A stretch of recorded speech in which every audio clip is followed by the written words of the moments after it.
ایک مولوی صاحب بیان کر رہے تھے، میں نام نہیں لیتا، وہ بدعت کرتے ہیں، تو ہمیں تو مسئلہ بیان کرنا ہے۔ کبھی کبھی میں نام لیتا ہوں، اور وہ اس لیے لیتا ہوں جب میں دیکھتا ہوں کہ بہت زیادہ گمراہی پھیل رہی ہے تو پھر اس شخص کا نام لینا ضروری ہو جاتا ہے۔ پچھلے جمعے نام لیا تھا میں نے۔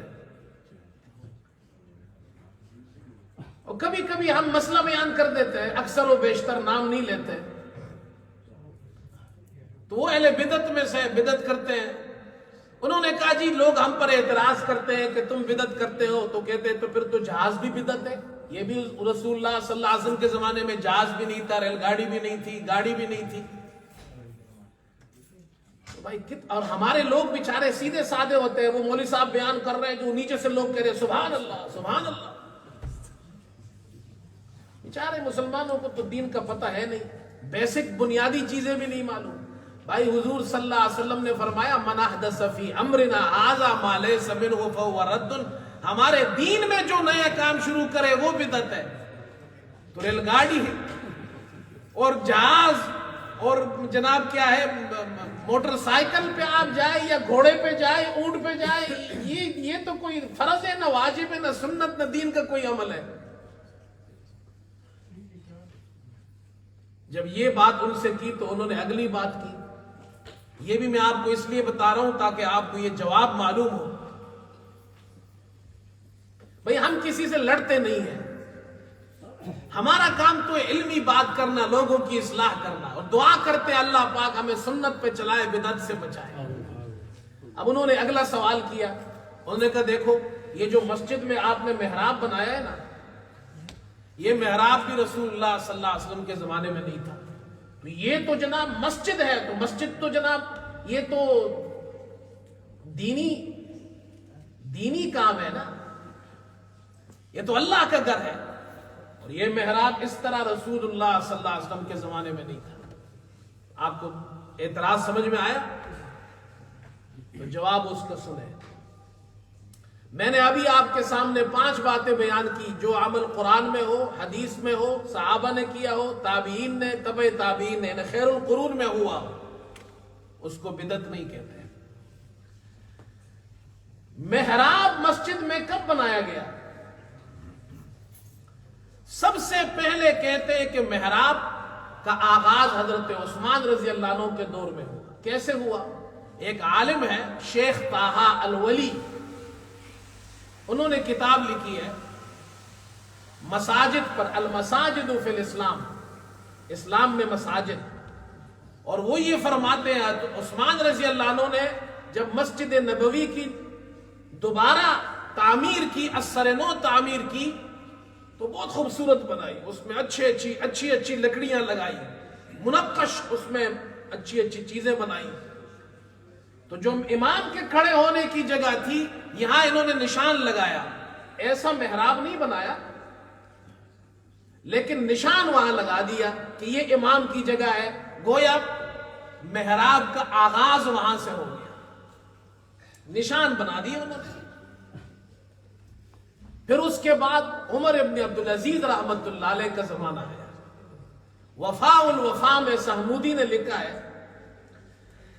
کہ عمر ابن عبدالعزیز نے 91 ہجری میں 91 میں وہ گورنر تھے مدینہ منورہ کے، اور انہوں نے مسجد نبوی کی دوبارہ تعمیر کی۔ اس تعمیر میں انہوں نے پھر محراب بنایا، جیسے یہ محراب ہے، اس طرح محراب بنایا۔ اور عمر ابن عبدالعزیز کا زمانہ خیر القرون کا زمانہ ہے، وہ تابعی ہے، اور جو عمل خیر القرون میں ہو وہ بدعت نہیں ہوتی۔ بعض حضرات نے تو یہاں تک لکھا ہے، مصر کے ایک عالم ہے ڈاکٹر احمد فکری، وہ لکھتے ہیں کہ محراب سب سے پہلے 50 ہجری میں، عمر ابن عبدالعزیز سے پہلے 50 ہجری میں عقبہ بن نافع نے جو شہر بنایا تھا قیروان، تیونس کے قریب، وہاں مسجد بنائی جامع قیروان، اس مسجد کے اندر سب سے پہلے محراب عقبہ بن نافع نے بنایا تھا 50 ہجری میں۔ عقبہ بن نافع بہت بڑے تابعی ہے، اور اسلام کے بہت بڑے فاتح ہے یہ عقبہ بن نافع۔ عقبہ بن نافع حضرت معاویہ رضی اللہ عنہ کے زمانے میں یہ افریقہ کی طرف لشکر لے گئے، وہاں کے علاقے فتح کیے، یہ جو الجزائر ہے، مغرب ہے، یہ علاقے انہوں نے فتح کیے، اور ان کے ساتھ لشکر ہوتا تھا۔ تو انہوں نے اپنے لشکر کے لیے ایک جگہ بنانی چاہیے، کیمپ بنایا، ایک شہر بنانے کا ارادہ کیا۔ تو تیونس جو آج ایک ملک ہے، اس کے قریب ایک جگہ ہے قیروان، آج بھی اس کو قیروان کہتے ہیں، اور وہاں وہ مسجد آج بھی موجود ہے، جامع قیروان۔ یہ شہر انہوں نے بنایا، یہ علاقہ جنگل تھا۔ ان کے لشکر میں صحابہ بھی موجود تھے، تابعین بھی موجود تھے، تو وہ صحابہ کی ایک جماعت لے کر اس لشکر میں گئے، وہ اس جنگل میں گئے، صحابہ کو لے کر جنگل میں گئے، جنگل کے پاس کھڑے ہوئے، وہ خطرناک جنگل تھا، درندے تھے اس میں۔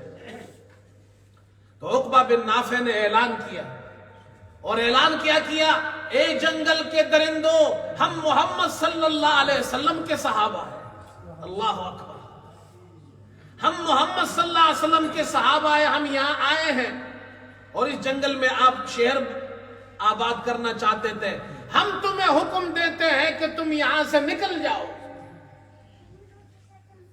جو لوگ وہاں کھڑے تھے انہوں نے اپنی آنکھوں سے دیکھا کہ جتنے جنگل کے جانور درندے تھے وہ سب کے سب اپنے بچوں کو لے کر دوڑتے ہوئے وہاں سے نکل رہے تھے، سانپ بھی وہاں سے نکل رہے تھے، شیر اور چیتے بھی نکل رہے تھے، ہاتھی بھی نکل رہے تھے، سب بھاگ رہے تھے۔ اینیمل رائٹس 50 ہجری میں عقبہ بن نافع جانوروں کا بھی خیال کر رہے ہیں، اور اس کے بعد وہاں وہ جگہ بنائی، شہر بنایا، وہاں مسجد بنائی، جامع قیروان، اس میں محراب بنایا انہوں نے، سب سے پہلا محراب انہوں نے بنایا۔ تو یہ محراب بنانا بدعت نہیں ہے، لیکن جو آپ کام کر رہے ہیں وہ بدعت ہے۔